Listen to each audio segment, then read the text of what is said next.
Pessoal, boa tarde. Vamos começar aí a aula de hoje. Nós vamos falar aí da parte da metodologia de projeto, como que um projeto de sistemas digital flui aí na indústria. E depois eu vou mostrar para vocês o que está dentro de uma FPGA, principalmente uma FPGA moderna hoje em dia, tá? A gente vai ver que a gente tem muitos pequenos sistemas, circuitos muito importantes lá dentro, já prontos, e o que vem aumentando aí muito a utilização da FPGA.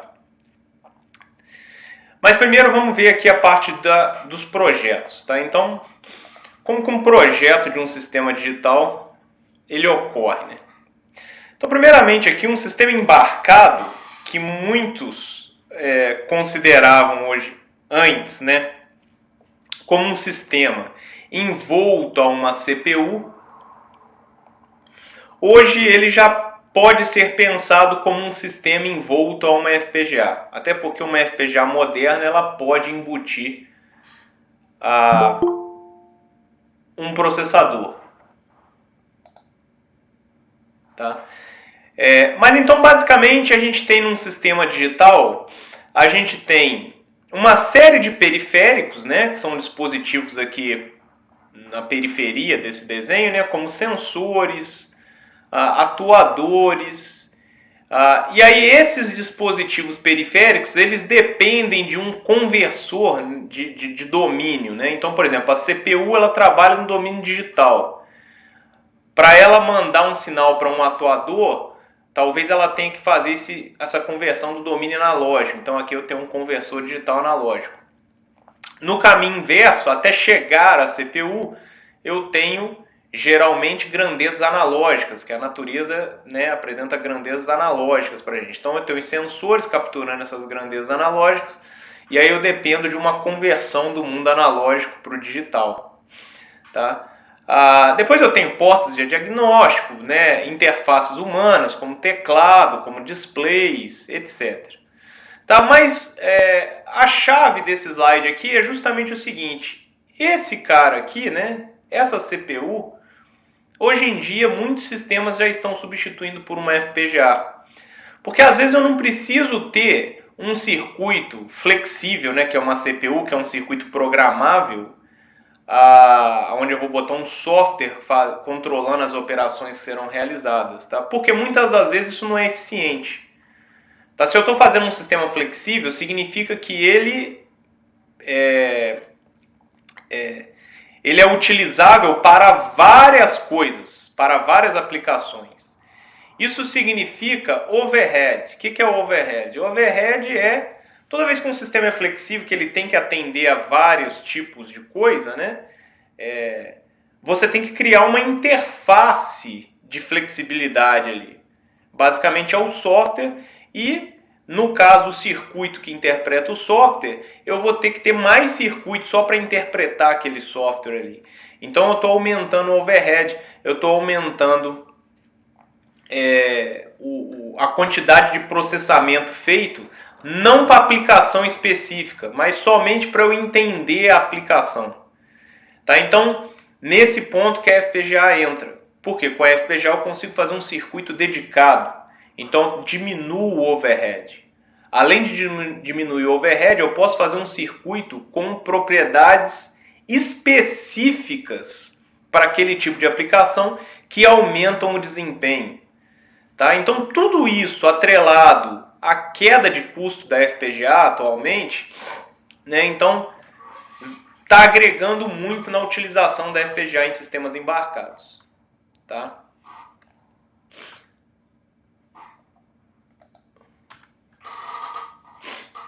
Então, a primeira fase de um sistema embarcado é a modelagem. Né? A gente tem diversas ferramentas aí de modelagem, inclusive, por exemplo, o ML. Eu sei que tem alunos de engenharia de computação aí, eu posso usar o ML, professor? Posso usar o ML. O ML, você consegue modelar ali a relação entre diversos atores, né, para diversas áreas, não é só para software. Então eu posso fazer isso para um hardware. Tá? Embora não seja tão comum assim, mas eu poderia utilizar. Então, basicamente, os níveis de abstração, né, nos nossos sistemas VLSI, tá? VLSI significa Very Large Scale Integrated Circuits, tá? Então, Integration. São sistemas de integração muito grande, tá? Ou seja, que eu tenho um grande número de transistores, é o que eu tenho nas FPGAs modernas, tá? Então, FPGAs aí já na faixa de bilhão de transistores, tá? Então, a gente consegue colocar ali dentro muitos circuitos. Então, do nível mais alto de abstração para o nível mais baixo, eu tenho o nível sistêmico, né, onde eu tento entender as interações entre os diversos atores do meu sistema, né, e vou tentar descrever isso de alguma forma, para documentação, né, para que outras pessoas possam entender. Depois eu desço para o nível arquitetural ou algorítmico. Aqui eu já vou ter formas de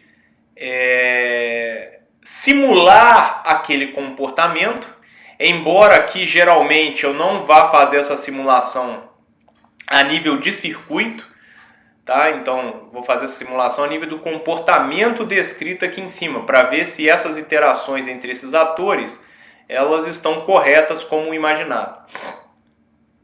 Depois eu passo para o nível RTL, né? Então aqui eu ainda não faço a testagem dos efeitos temporais do meu circuito, mas eu já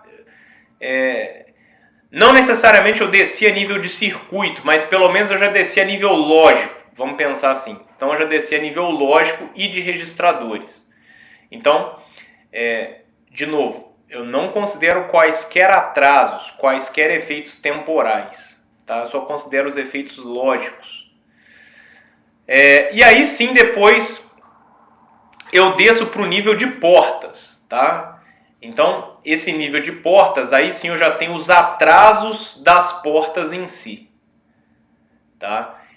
Eu ainda não tenho o roteamento, atraso de roteamento, que ele também agrega atrasos, tá? Mas eu já tenho o atraso das portas. Por isso que eu dependo da biblioteca de tecnologia, por isso que eu dependo de lá no Quartz fazer o quê?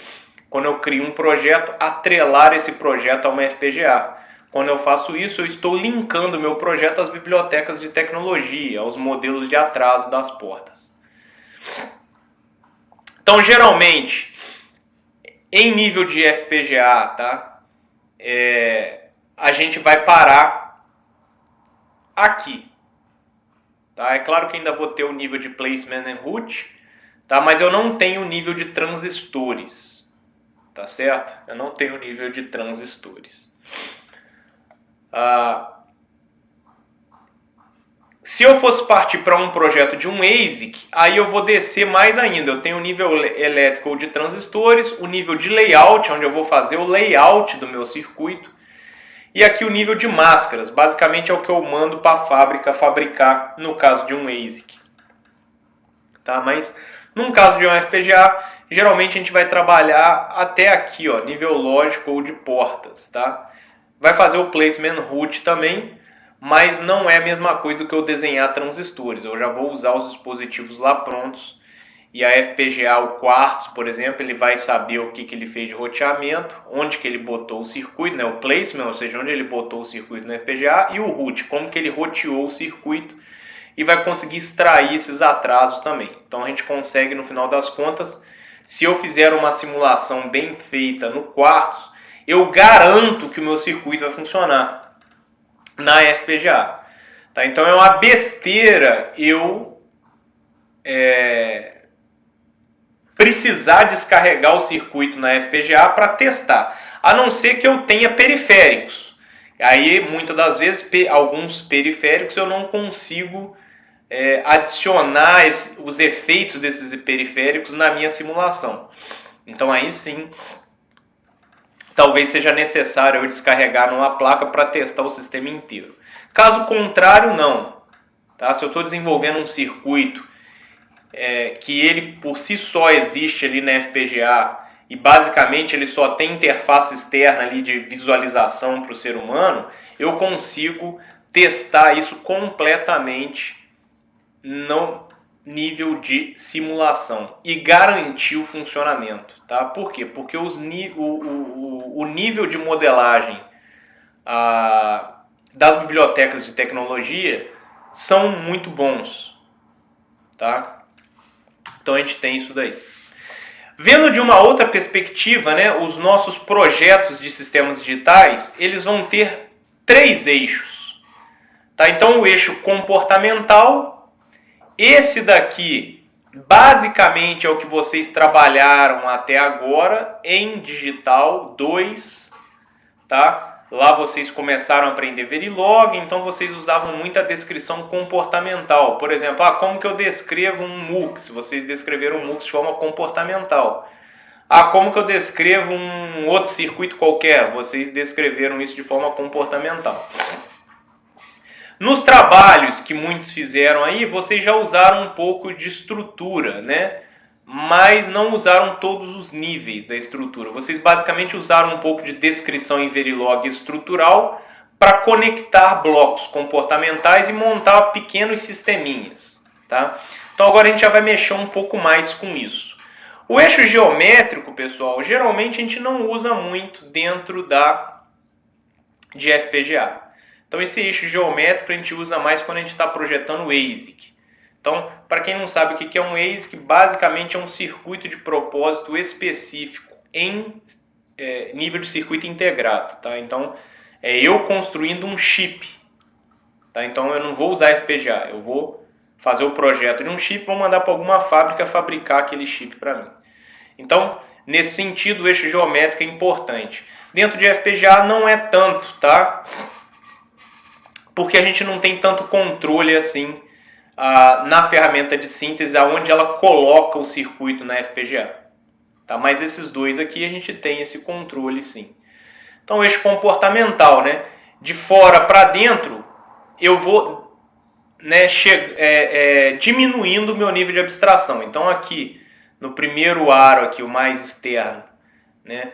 Na primeira circunferência aqui mais externa, eu tenho o nível sistêmico, depois algorítmico, depois microarquitetural, ou seja, a microarquitetura do meu sistema, depois lógico, depois elétrico. Tá? Então, o que seria aí essas etapas aí dos 3 eixos? Então, o comportamental a gente já está mais acostumado. Então, são as especificações funcionais, né? É o entender o sistema. Depois, passar para algoritmo, pode ser MATLAB, C, pode ser qualquer linguagem de programação, pode ser até mesmo Verilog já. Tá? Mas eu não vou estar ainda atrelado aos modelos de tecnologia. Tá? Eu só consigo usar o Verilog sem modelo de tecnologia? Consigo, eu só não vou conseguir simular os atrasos, ter os atrasos. Né? Mas eu consigo utilizar aquilo como uma ferramenta de simulação, né, a nível RTL. Depois eu vou ter máquinas de estados finitas, operações, né, já a nível de portas lógicas, aí, equações booleanas. E por último, funções de transferência, equações diferenciais aí, que os circuitos podem implementar.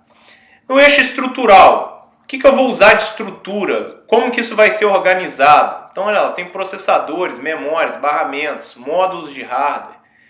E aí eu vou descendo, né? Então, o processador eu estou num nível mais abstraído, né? Já é um circuito muito mais complexo pronto, por exemplo. Aí depois eu vou descendo, módulos de hardware mais específicos.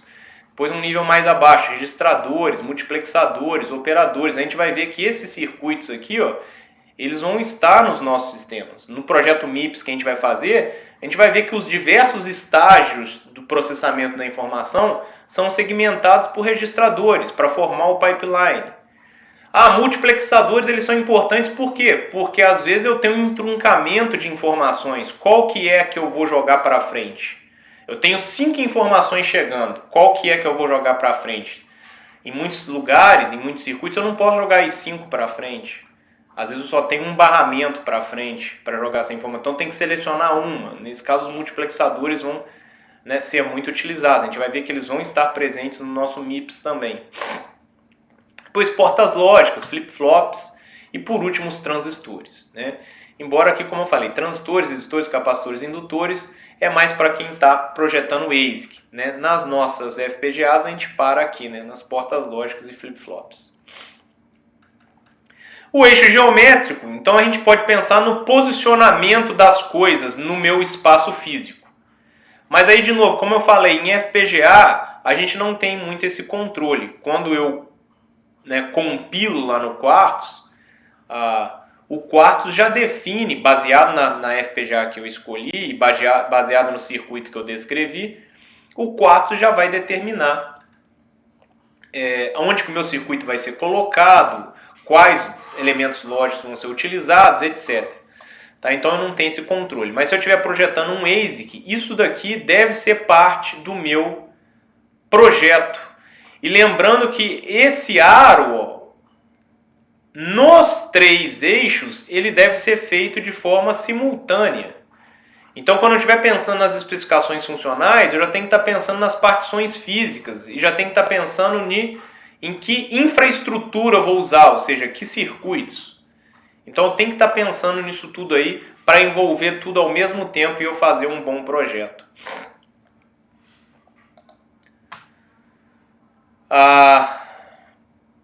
Aí aqui está mostrando só em alguns dessas circunferências aí, né? O tipo por exemplo, aqui no caso aqui, algoritmos, o que eu posso usar? C, C++, Java, etc. Aqui, ó, na simulação elétrica, eu posso usar SPICE. Aqui na parte do eixo geométrico, ou seja, o que eu vou mandar para a fábrica fabricar no layout de máscaras, ó, que é no último nível aqui, ó, que é quem está projetando o ASIC. Então tem diversos tipos de arquivo, tem o CIF, tem o GDS2, que é mais comum. Então esse aqui é um arquivo que eu mando para a fábrica e ela vai fabricar. Né? Aqui tem as descrições, né, de macrocélulas, etc. Então tem o LEF, DEF. Tá? Então também são muito utilizados. No caso do Quartz, trabalhando só com FPGA, essas coisas aqui ficam muito abstraídas, muito transparentes para a gente, tá, pessoal? Por quê? Porque eu estou usando o Quartz, ele é uma IDE feita ali para a FPGA que eu escolhi, né? Então ele deixa isso aqui muito abstraído para a gente. A gente vai ficar mais a cargo de quê? Da descrição do nosso circuito. Então aqui um fluxo mais resumido, né? Que a gente poderia fazer, né? É claro, pulei algumas etapas aqui, infelizmente a gente acaba fazendo isso muitas das vezes, mas não é a forma correta. A gente precisa entender muito bem o sistêmico, né? O problema meu sistêmico ali, para que eu consiga descrever um sistema melhor. Tá? Se eu já for direto para a parte mais prática, a parte mais técnica, mais de engenharia mesmo, muitas das vezes eu vou precisar começar a voltar atrás, refazer coisas. Por quê? Porque eu não entendi corretamente o problema. Tá? Então, não é uma perda de tempo eu discutir melhor os aspectos de sistema. Então, aqui tem lá, ó, a síntese, né? Então, eu já tenho o circuito, ó, máquina de estados, né? Operações, circuitos lógicos. Faço a síntese. Aqui eu vou ter uma realimentação, porque eu vou fazer simulação, né? Se a simulação estiver ok, eu posso ir para frente. Se a simulação não estiver ok, eu volto aqui e refaço a minha descrição do meu sistema até que a simulação me atenda. Depois eu faço um mapeamento, né? O Quartz vai fazer isso para a gente. Ele vai fazer também o item 4 aqui, que é o placement route. E aí, no caso da gente, se a gente fosse fazer um ASIC, eu mandaria lá um GDS2 para fabricação.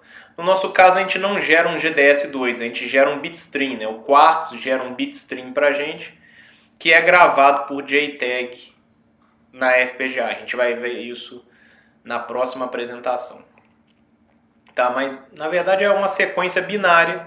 Aquela sequência binária é descarregada por JTAG. A gente tem uma memória responsável por receber esse JTAG lá na FPGA. Receber essa bitstream lá na FPGA. E essa bitstream, vamos dizer assim, ela configura a FPGA para funcionar da forma como o circuito foi descrito. Então aqui também está mostrando aí o que seria, só para vocês terem uma ideia, o que seria cada etapa aí, né? Então, olha lá, o nível arquitetural, a gente falou de algoritmos, né? Pois nível lógico, aqui eu tenho um FSM, um diagrama de estados. né? Poderia ter expressões booleanas aqui também. Pois nível de circuito já em portas lógicas e em nível de layout já os transistores. Tá?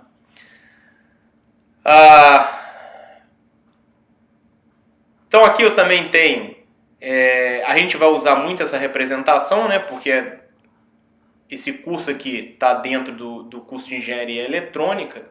Então um engenheiro eletrônico ele deveria ser capaz de interpretar um diagrama desse e implementar em circuito. Porque um diagrama desse, isso aqui é intangível, isso aqui é uma representação de um circuito, mas ele não está com elementos de circuito. Então daqui eu preciso chegar a elementos de circuito. Então, basicamente, daqui eu tenho que chegar nesse troço aqui. Para quem for fazer ASIC, vai chegar aqui e vai chegar aqui também. Tá? Essas duas últimas partes aqui a gente não vai utilizar quem estiver trabalhando com FPGA. Aí aqui está mostrando só as etapas, né, numa forma mais abstrata, com relação ao tempo e o nível de esforço. Então, o sistêmico, né, tá lá no início do projeto, é onde eu estou entendendo o sistema. Depois eu faço os nossos RTLs, a gente vai estar sempre fazendo isso. Então o RTL é uma forma de eu testar a parte lógica do meu sistema. Não tem nada temporal, porque eu não estou envolvendo circuito ainda. Estou envolvendo só a lógica e nível de transferência de registros. Tá? Então RTL lógico aqui. E aí, o lógico aqui ele está querendo dizer que tem já as portas lógicas, os modelos de atraso dessas portas lógicas. Então ele já aumenta um pouco a complexidade. Por isso que está aqui mais alto no eixo de esforço, tá? E aí depois transistor, aí você pode falar, pô, mas transistor não era para estar num nível mais alto de esforço do que o lógico? Deveria, mas o problema é que do lógico para o transistor, isso daqui hoje fica a cargo de ferramentas, de softwares, tá? Então, converter aquele circuito descrito para transistor fica basicamente a cargo de software. Então, por isso que o esforço não é tão grande assim. Bom, então, como os sistemas hoje são muito complexos, pessoal, existe aí uma sistemática metodologia de projeto. E ela deve ser seguida. Todas essas etapas, os 3 eixos, isso deve ser englobado num projeto. Porque, por exemplo, imagina eu fiz uma descrição em Verilog bonitinha, tá? Tudo bonitinho, tudo funciona. Testei, simulei, perfeito. Na hora que eu vou descarregar na FPGA, não cabe na FPGA. Tá? Então eu não pensei no quê? No eixo geométrico. Ah, professor, mas o senhor não falou que o quartzo ele toma conta disso? Realmente toma. Se eu estiver descrevendo um circuito, aí eu não atrelei modelos de uma FPGA. Então eu só estou testando lá a parte lógica, temporal. Tudo funciona bem. Só que na hora que eu escolho a minha FPGA, vou descarregar aquele circuito na FPGA, o circuito não cabe. Ou seja, não tem elementos físicos suficientes na minha FPGA que comportem aquele meu circuito. Isso é comum de acontecer. Então, eu tenho que pensar nos 3 eixos ao mesmo tempo.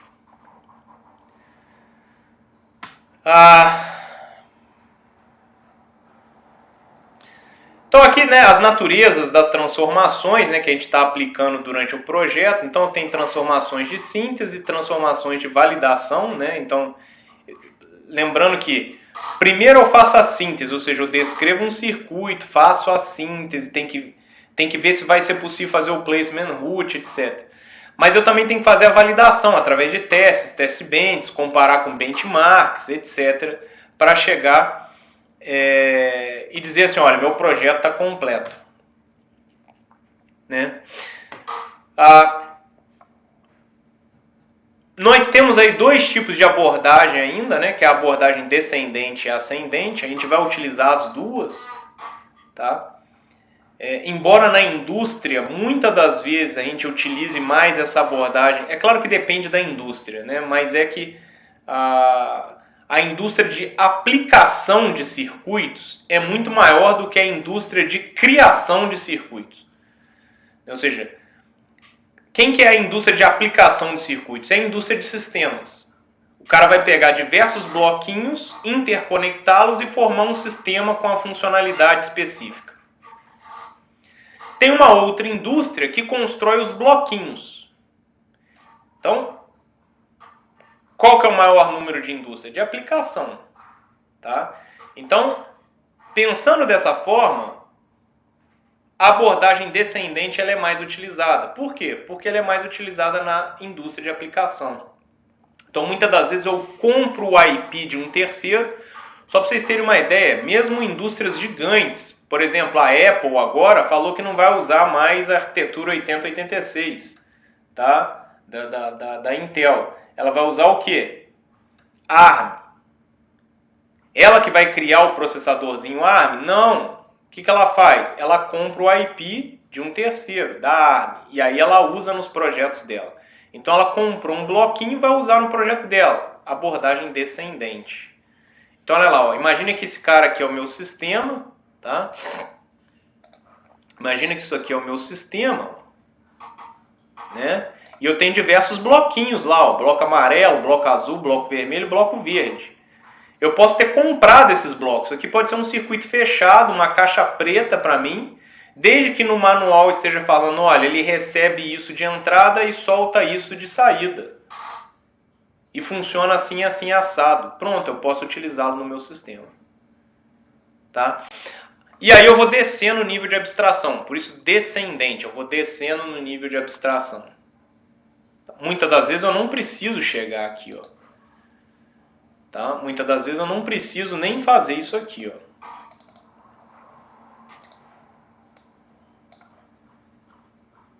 Tá? Numa abordagem descendente. Agora, numa abordagem ascendente, aí sim eu tenho que começar de baixo para cima. Então aí lá eu faço o layout. Então, por exemplo, o que a ARM faz? A ARM começa de baixo para cima. Então ela faz o layout lá dos circuitos dela e vai fazendo simulações, vai vendo se está atendendo às especificações do projeto e tal. Aí ela libera uma caixinha preta, que a gente chama de IP, propriedade intelectual, para os fabricantes de aplicações. Os fabricantes de aplicações vão lá, compram isso daí e utilizam. Né? Às vezes compram ou às vezes pagam royalties. Tá? Então isso aí depende, isso aí é uma questão contratual.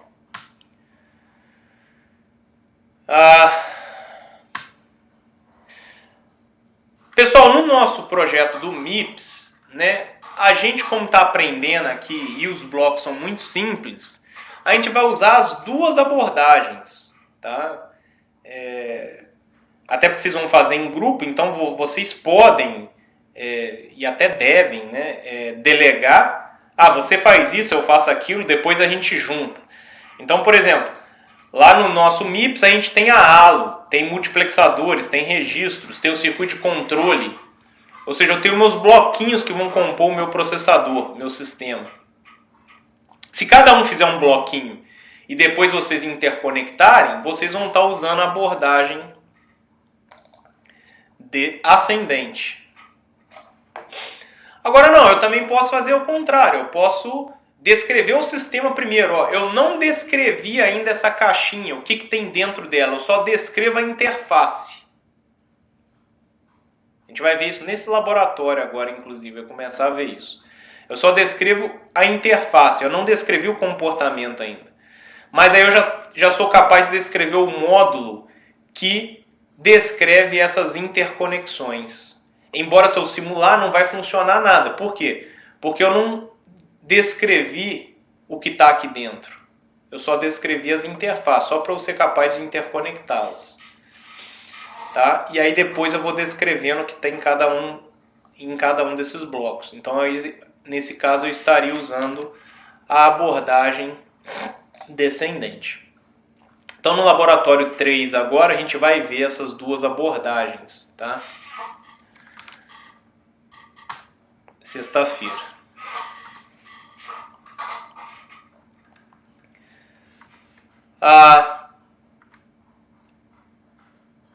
Então aqui, pessoal, só para a gente ter uma ideia também de ASIC e de FPGA, embora o curso esteja baseado para FPGA, tá? Mas até, vamos dizer assim, 70% do projeto é igual, tá?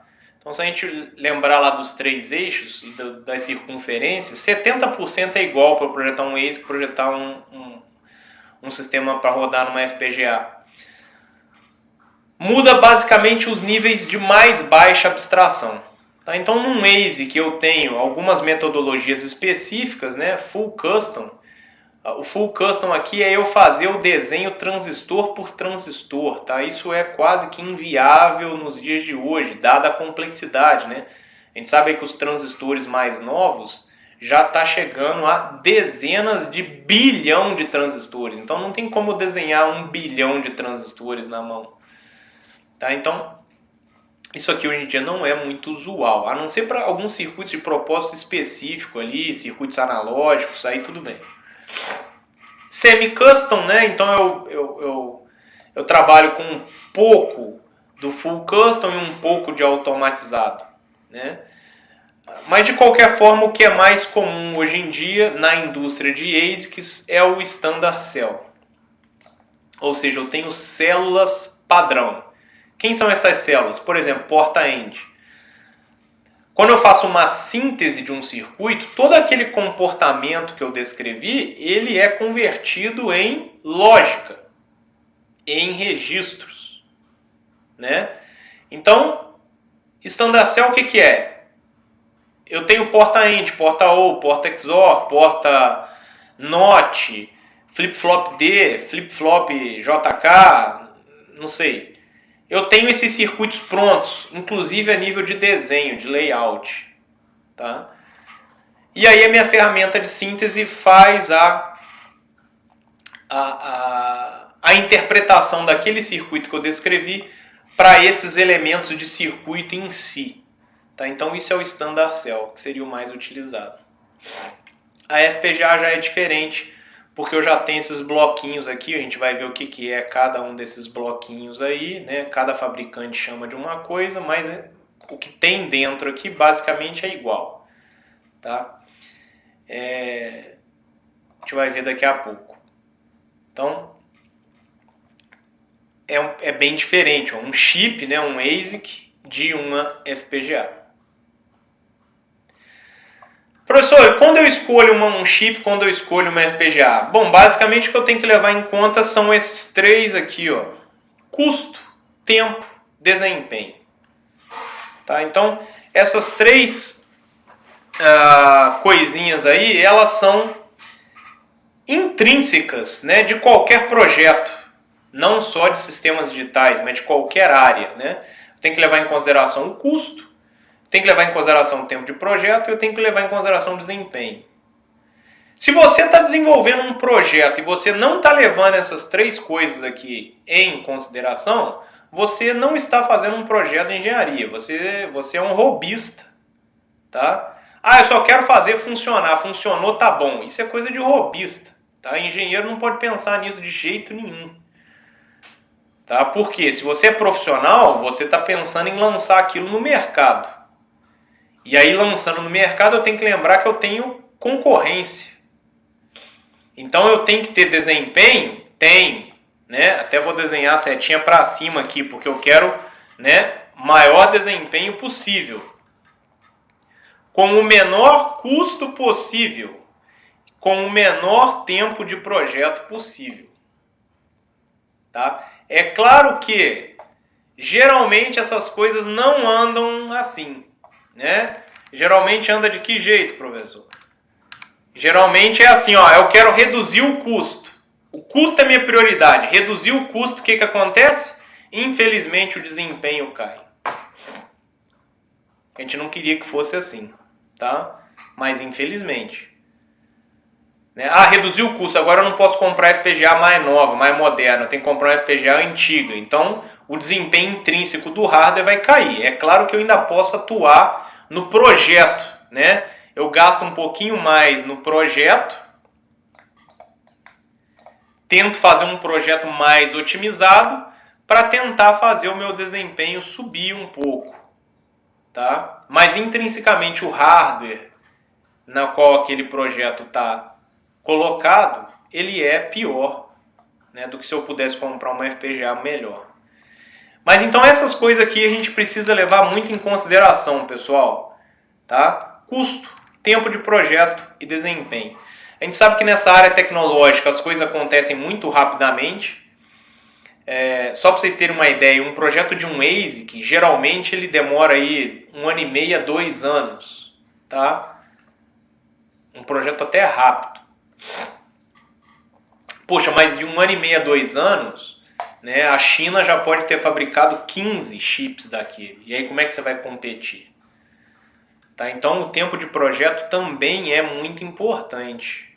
Afinal de contas, enquanto eu estou projetando, né, enquanto eu estou construindo, eu estou gastando, né, o meu custo só aumenta e não tem receita alguma, né, porque eu não lancei o produto no mercado ainda. Então isso daí é bastante complicado. Então se a gente fizer uma comparação aqui, ASIC, tá? Então eu vou botar aqui, ó, ASIC. Não vou botar assim não, vou escrever bonitinho, porque aqui eu consigo escrever. Então vamos botar aqui, ó, ASIC.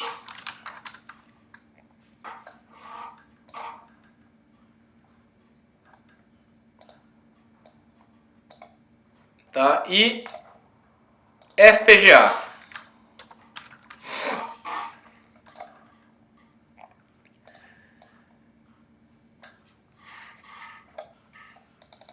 Então olha lá, um ASIC, o custo é maior. Tempo de projeto é maior. Desempenho geralmente é maior. Tá? FPGA, custo é menor. Tempo de projeto é menor. Desempenho é menor. Ah, professor, mas então a FPGA é pior, porque ela é tudo ruim. Não, o tempo de projeto é menor. Então, para eu lançar uma coisa rapidamente no mercado, talvez seja interessante. Tá?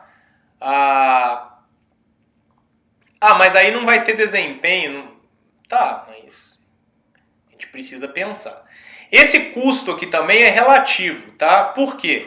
Um ASIC ele é muito caro para eu construir, mas esse custo se dilui com quantidade. Então, por exemplo, imagina o seguinte, eu tenho um mercado para colocar um circuito integrado de 5 milhões de unidades. Então, a minha perspectiva é de vender 5 milhões de unidades. Então, esse custo que é grande no início vai cair para centavos. Tá? Por quê? Em escala de fabricação, isso aqui cai muito. FPGA, o custo para poucas unidades é muito baixo comparado a poucas unidades de um ASIC. Imagina eu mobilizar uma fábrica de circuito integrado para fabricar 10 chips. O custo é muito grande, o custo é de milhões de dólares. Ao passo que se eu for lá na loja comprar 10 FPGAs, eu vou gastar ali, sei lá, $100. Né? O problema é que agora, se eu mudei de escalas, os meus 5 milhões de circuitos novamente, eu vou lá na loja, vou comprar 5 milhões de FPGA, vai custar mais ou menos o mesmo preço, vai cair um pouquinho. O meu ASIC não, porque aí eu mobilizei uma fábrica para fabricar milhões de unidades, então o custo unitário cai. Então isso depende também da escala. Tá?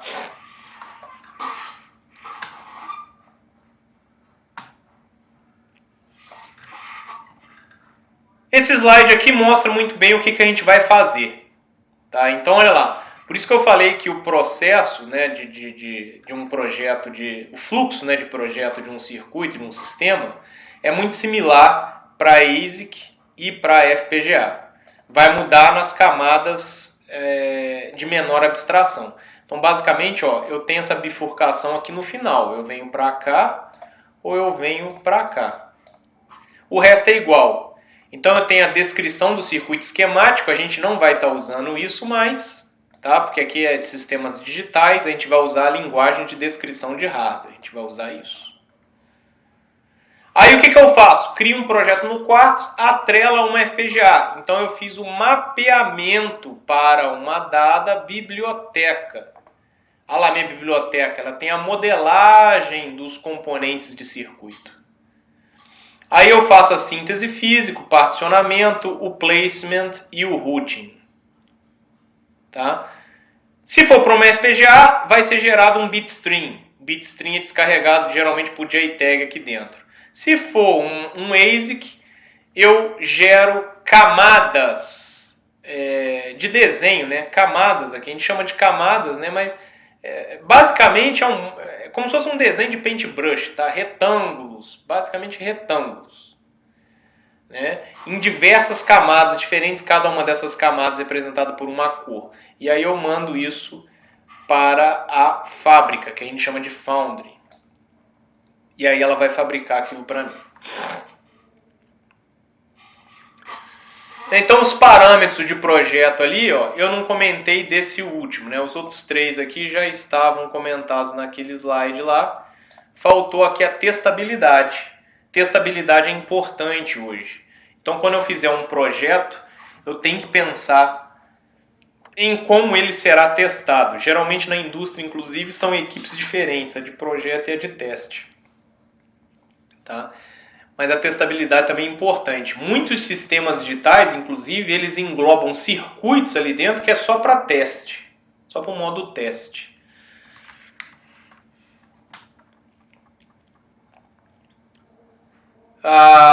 Aí aqui fala, né, dos desafios de um projeto. Né, eu tenho que levar muita importância aqui para o ciclo de vida do produto.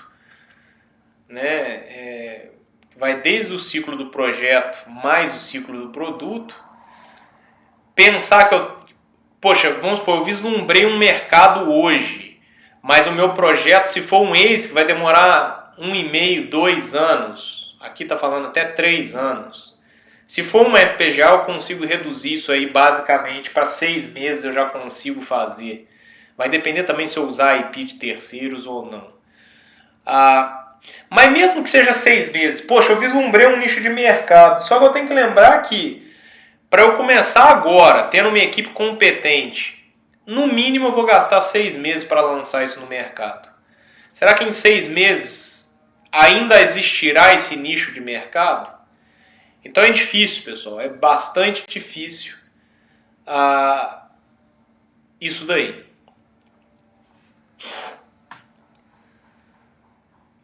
Aí é que fala, modelagem detalhada, né? Ela precisa ser feita para evitar depois perdas de tempo refazendo etapas de projeto, né? A gente precisa aí, então, trabalhar bem isso.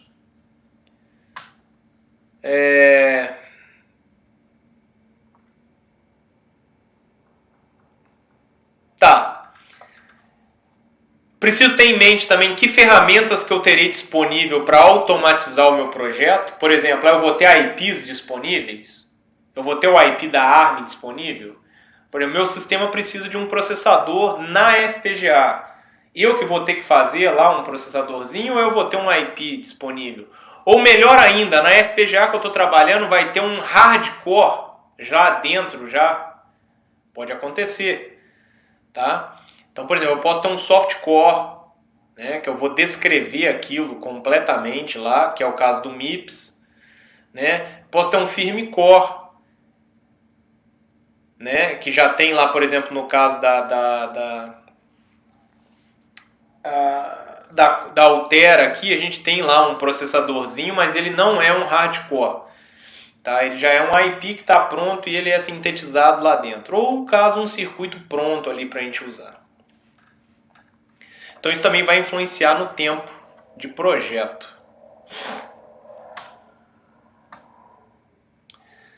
Aí aqui fala do ASIC, né, pessoal? Então, ASIC, Application Specific Integrated Circuits, ou seja, são circuitos integrados de aplicação específica. Aqui, por que eu tenho que pensar na parte geométrica? Porque eu que vou fazer o layout mesmo. Então, eu tenho que pensar na distribuição dos circuitos ali dentro. Tá? Então, é uma etapa a mais que a gente ignora na FPGA. Então, olha lá, um projeto full custom, eu tenho que desenhar as geometrias. Olha lá, ó, aqui eu estou desenhando transistores, resistores, indutores, etc. Imagina fazer isso para circuitos complexos, é complicado. Tá? Então, geralmente a gente usa standard cells. Por exemplo, aqui eu tenho uma standard cell. O fabricante já me deu essa standard cell. Então, quando eu faço a síntese do meu circuito, que ele é descrito já em componentes lógicos daquela biblioteca, ele já sabe como é o desenho daquela porta lógica, por exemplo. Então ele faz essas ligações aí. Então aqui a gente já falou sobre isso, né? Então no Waze que a gente faz tudo isso daqui, né? A gente realmente passa por todas essas etapas aí. E num nível de FPGA, geralmente a gente para aqui, ó. Tá? Como que está falando um pouco dos fabricantes, né? Então hoje em dia, ferramentas de síntese, fabricante não, das ferramentas de síntese, né, que a gente tem aí. A gente tem Mentor, tem Cadence, tem Synopsys, tá? E tem outras ainda. Tá? A gente pode trabalhar isso daí tanto para FPGA, mas principalmente para circuito integrado. Então essas ferramentas elas fazem tudo isso, compilação, mapeamento, placement, routing, layout, simulação e verificação.